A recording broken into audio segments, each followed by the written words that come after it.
Hey everyone, if you want to make your own podcast but you don't know where to begin, Spotify for Podcasters makes it super easy. They've got everything in one place, it's totally free, and you can make money while doing it. Here's how it works. Spotify for Podcasters lets you record and edit podcasts right from your phone or computer, so no matter what your setup is like, you can start doing it today. Then you can distribute your podcast to Spotify and pretty much everywhere else podcasts are heard. Video podcasts are also supported, and you can even conduct polls and Q&As. With Spotify for Podcasters, you can earn money in a variety of ways, including ads and podcast subscriptions. And best of all, the platform is totally free. No catch, totally free. When I wanted to start my own podcast, I did not know where to begin, and I didn't think it was even possible. And Spotify for Podcasters made it happen. They made it easy, they made it quick, and I am doing something that I love. What more can I ask for? So if you're interested in starting your own show, you can do it, and I highly recommend you give this a try. Download the Spotify for Podcasters app or go to www.spotify.com/podcasters to get started.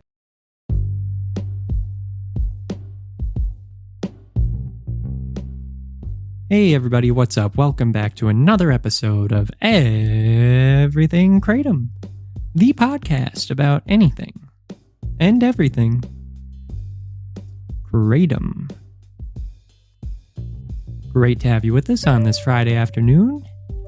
I have a work colleague that's going on vacation at the end of the week, and it got me thinking about traveling. And, specifically what's involved with traveling when Kratom is one of the many tools in your tool belt. So I thought that I would do an episode on that today. Because I've taken planes, trains, and automobiles, and everything in between, and brought Kratom with me. And, thinking back on it, I'm realizing very different experiences. Very different. So let's cover a few. When I'm traveling by car, when I'm in car, and the car is going to any state that's not, where Kratom isn't illegal, you don't have to really worry. And it's rare that I'm ever going through a state where it is completely illegal. And so, most times when I'm getting in the car, if I have Kratom with me, I don't want to have huge bags of it sitting out and visible. Because if your headlight's out and a cop comes and pulls you over, it's just going to make the situation a lot more complex if you have to explain what the kilogram of plant matter is that's sitting next to you in the passenger seat. And so I like to avoid that situation. And I never bring more than, let's say an 8-ounce bag or something with me. Never need to. What I'd prefer to do is just bring a few smaller bags of Kratom, and I always keep them hidden. I keep them in my backpack or whatever. But, stowed away. They don't need to be out. And I usually don't take it while I'm in the car, because I don't want the powder to get everywhere. Capsules come in handy at this point, but are not required. But that's really all I think about when I'm traveling around in the car, because other than that, I'm not worried that anything bad's going to happen. And it's not really something I think about. I just put it in my backpack and go. When it comes to trains are a bit different. It's not too much different. I mean, I'm not really worried about having it with me in terms of getting in trouble. I don't want to leave it out. But really what my concern is on the train is that when it's such a public form of transportation, I don't want to be seen as a weirdo. I don't want to be seen as a crazy person who's got a lot of plant powder or powder, material in my hand, and I'm throwing it up to my face and getting green all over my cheeks and stuff. That's a situation I want to avoid too. So I really would rather have capsules on a train, but I don't worry about taking them. I mean, if I have capsules on the train, I just take them in front of anyone. I don't care. No one would know, and no one should care anyway. But anyway, I don't really have to think about that aspect of it. I don't really bring the powder bag, the loose powder, with me on trains if I can help it. Once in a while, or in the past, I think I've had to do it a couple times because I didn't have capsules. And, I don't like paying for capsules. And I had a capsule maker a while back, but it actually broke So I haven't been able to like make my own. So I tend to not get capsules, but they are very helpful for traveling around. In trains in particular, I think that they're easy, just make it an easier trip. And but once in a while I'll put, loose powder in the bottom of like, a to-go coffee cup, and then I'll put hot water in there and have some tea. And then I can just drink it whenever I want, and it doesn't even look weird. But I try not to do the toss and wash method on trains. But again, I'm not really worried about having it with me. Planes are interesting. Planes, I've flown a couple times where I've brought Kratom with me. First off, I always, look to see where I'm going and if it's legal there. If it's not, I don't bring it with me. I'm not an addict. I don't need to have it. And so it's not really a major obstacle for me. But it is a tool that I like to use to help me with a number of things. And if someone else can bring aspirin or Xanax, I feel like I should bring my Kratom, or should be able to. But regardless of your philosophy on that point, if it's illegal somewhere, I don't bring it. Not on an airplane. You don't want to mess with that on an airplane. The airplane is where anyone should draw the line. You shouldn't be bringing anything on an airplane that you aren't comfortable bringing.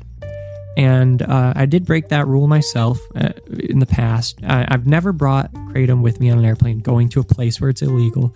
But the first two times that I brought Kratom with me on an airplane, I was not comfortable. I felt like they weren't going to allow it. So I know that I took Kratom in the car before I went into the airport. And then I thought, well, I'll just, keep it in my bags and it'll be fine. But then I didn't really think about the fact, they're doing an x-ray on the bags. They will be able to see it. And if it looks sketchy enough, they're going to want to know what the heck's going on. And I was very afraid. But luckily, they didn't care. And the way that I had brought it, the first time, amazingly, I brought 2 open 8-ounce bags of Kratom in my traveling bag. Not the one that I checked. I have had Kratom in like a bag that I've checked and had go in the bottom, the storage of an airplane. They haven't batted an eye about that at all. So that might be a better route for anyone out there who's looking for tips. They're less, worrywart about the checked bags. But the ones that you're bringing with you, they really take a good look at. And you really don't, but I'm not advocating for anyone bringing Kratom somewhere where it's illegal. This is more of just like in terms of you don't want to stick out or look strange in an airport or the airplane. So, but both those times I'd had capsules the second time. The first time I had 2 open 8-ounce bags of Kratom and of different kinds. And I had those in my backpack. And they went through the x-ray thing, and the customs people looked at them, and they didn't care. They didn't say anything. And I thought, wow, great. They don't care. And then the second time was the capsules, and I had those in a pill bottle.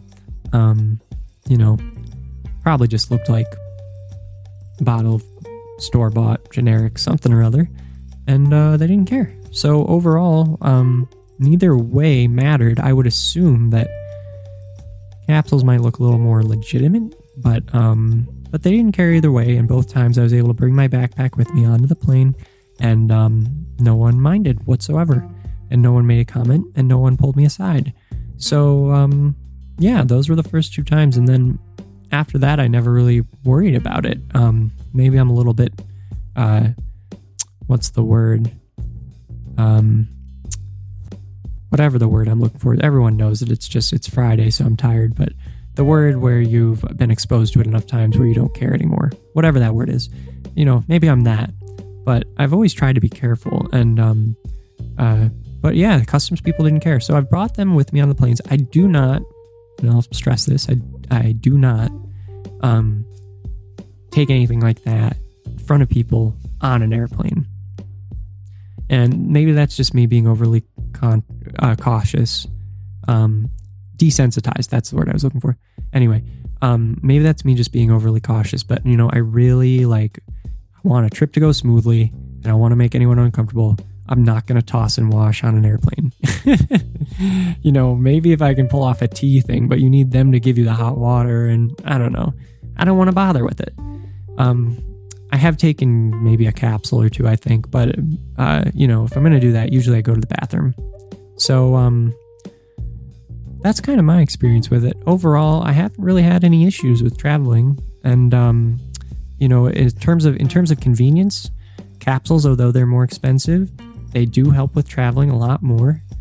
But now here's the end part that I want to get to, which is another thing that made me think about travel. I had my first samples of Etha's